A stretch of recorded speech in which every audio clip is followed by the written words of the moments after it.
এই শিশু বড় হবে আল্লাহ মিলে খেতাবে পাবে কাফেরেরা এড়িয়ে যাবে দেশ হতে তাড়িয়ে দেবে এই শিশু বড় হবে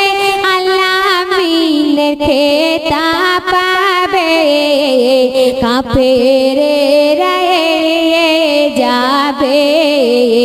দেশ হতে তাড়িয়ে দেবে বহু কিতাবে পাওয়া যায় আল্লাহ পাকের ঘোষণা মুনিরুজ্জামান কলমের বয়ান